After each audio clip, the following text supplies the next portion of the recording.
दिवंगत अजित पवार यांच्या विमान दुर्घटनेला 6 महिने पूर्ण झाल्यानंतरही चौकशीचा अंतिम अहवाल समोर न आल्याने युगेंद्र पवार यांनी नाराजी व्यक्त केली।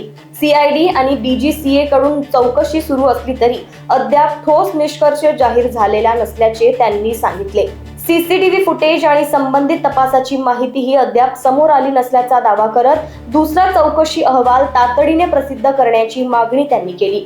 या दुर्घटनेमागील सत्य जनतेसमोर यावे आणि जबाबदारांवर कारवाई व्हावी अशी मागणीही त्यांनी केली।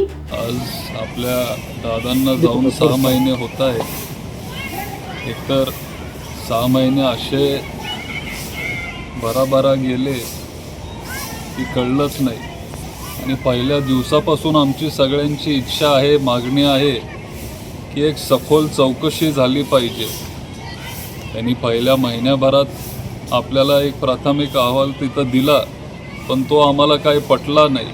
त्याच्यात अनेक मुद्दे त्यांनी जे घेतलेत ते चुकीचे आहेत। तुम्ही जर तिथं गेला, बारामतीत गोजूबावी म्हणून एक गाव आहे, तर तिथं खूप गोष्टी त्या प्राथमिक अहवालमध्ये जे त्यांनी लिहिलेले ते सगळे चुकीचे ठरलेले आहेत। तरी आम्ही सगळे इथं थांबलो आहे आणि आज काकांना जाऊन 6 महिने झाले, पण खंत एकाच गोष्टीची आहे की आत्तापर्यंत सत्य हे जनतेच्या समोर आलेलं नाही आहे। आम्ही सगळ्यांनी संयम ठेवलेला आहे। आम्ही वाट बघत होतो की दुसरा आता तिथं रिपोर्ट येईल, तिसरा रिपोर्ट येईल, पण आता परवाच मी बातम्या बघत होतो, जी एअर इंडियाची जी दुर्दैवी घटना आपल्या अहमदाबादला जी झाली त्याला वर्ष होऊन गेलं, तरी पण आत्तापर्यंत कुठेही काही तिथं चौकशी केली गेली नाही आहे किंवा रिपोर्ट आपल्या सगळ्यांच्या समोर आलेला नाही आहे। आणि अजितदादांसारखे एवढे मोठे नेते आपल्याला अचानक सोडून गेले। लोकांच्या मनात शंका आहे, सारखं लोक बोलून पण दाखवतात आणि तरी आत्तापर्यंत तो रिपोर्ट समोर येत नाहीत।